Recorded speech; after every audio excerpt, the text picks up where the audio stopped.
Okay, so next up we have Rogue cards. Rogue is in a really good spot right now, and they aren't losing a lot. We're keeping the stealth package and we're keeping the weapon packages. Paralytic Poison, looking at this card more with the use of Self-Sharpening Sword. I don't think Swine Tusk Blade is very good. So with Self-Sharpening Sword, this card helps that weapon become more of a control tool. Don't think that's a good strategy. I'd rather just want to kill your opponent. And this is 2-star. Yoink, a weird wacky card. What is this? Inspire Rogue. I don't know where this fits. It's a 1-star card. Efficient Octo-bot. This card has a crazy effect, but I just don't know if rogues already have such cheap, efficient cards. Running a 2-mana 1/4 seems just a little weird to me. Activating this Frenzy effect could be pretty easy with a backstab and doing some sort of strange combo, but I don't think that strategy is going to be better than just hitting your opponent in the face. However, setting up combos with big draw turns with some of the powerful draw cards that we have in this expansion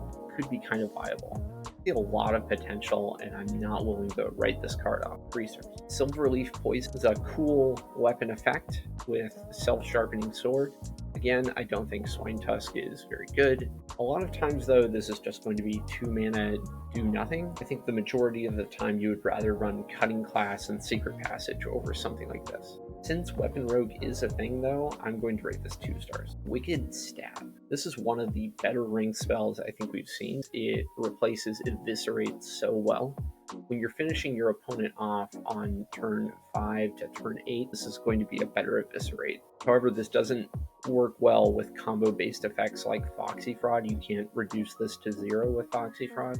In the early game, this really stinks as 2-mana deal 2. As a finisher card, I feel like Wicked Stab is really good though. So I'm going to rate this 4 stars. Field Contact. So this is a super powerful auctioneer effect. It has the potential to bring back some sort of miracle archetypes, especially with cards like Endflinger existing in the format. We still have Broomstick with Foxy Fraud, Swindle. It's really ridiculous draw. You can do nutty things with this and Cutterbutter. The only problem I see is Rogue already has insane draw, and playing this 3-mana minion might be just a little clunky. I don't want to rate it 5. I'm instead going to go with 4-star rate. Swine Tusk Shank. I don't think it's that much better than Self-Sharpening Sword. I think for this card to work, you need to play other bad cards in order for it itself to be good. I'm going to go with 2 stars. Apothecary Helbrim. For the same reason that Swine Tusk Shank is kind of bad to me, it's playing bad cards to make other bad cards work. I'm actually going to give this 1 star. Oil Rig Ambush actually has some solid tempo potential. It might just be too expensive for current rogue list. I'm going to rate 4 stars. Scab's Cutterbutter. There's a lot of crazy stuff that you can pull off with this.